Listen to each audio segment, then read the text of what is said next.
If we're looking at an aerial photograph or a satellite image, and we're trying to interpret what sort of elements, maybe they're land use types or features that we're seeing on the ground, one way to do it is to consider all the different types of elements that are contributing to what we're seeing.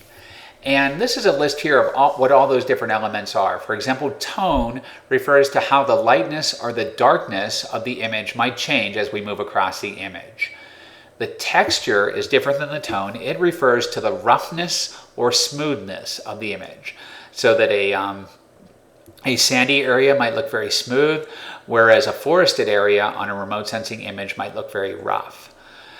We also might be able to interpret what we're seeing on the image by looking at any cast shadows that are on the image.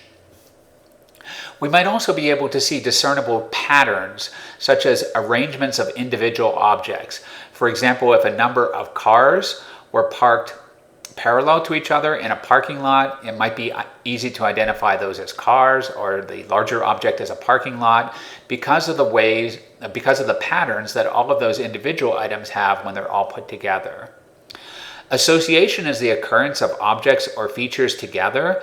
So for example, we might see the association of a river with bridges, and so the things crossing the rivers could likely be bridges.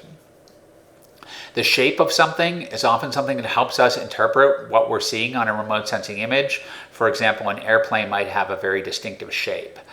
And the size might also be important. If something is round and very small, it might be a different feature, what we're seeing, than something that's round and much larger. And then one other thing that we should consider with these elements is the site or the topographic position of what we're seeing.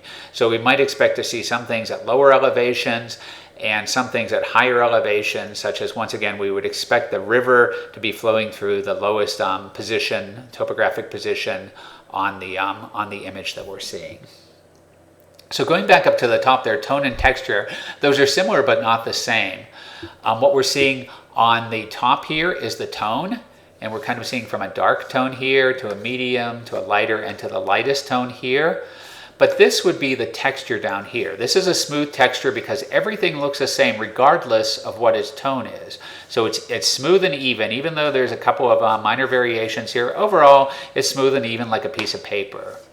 This, where we're getting some brighter areas and some darker areas, we could call that mottled. So mottled kind of means that combination of smooth and less smooth. And here we see something that's coarse. So this kind of looks like almost like a stony or rocky texture here, where everything is coarse and irregular. And this would once again refer to the texture of the image. And then looking back at these images, we can see that this is dark. We could describe this as dark and smooth, whereas we would describe this as on the light side, but also mottled, because I'm seeing some variations in the tone as I move across this image here.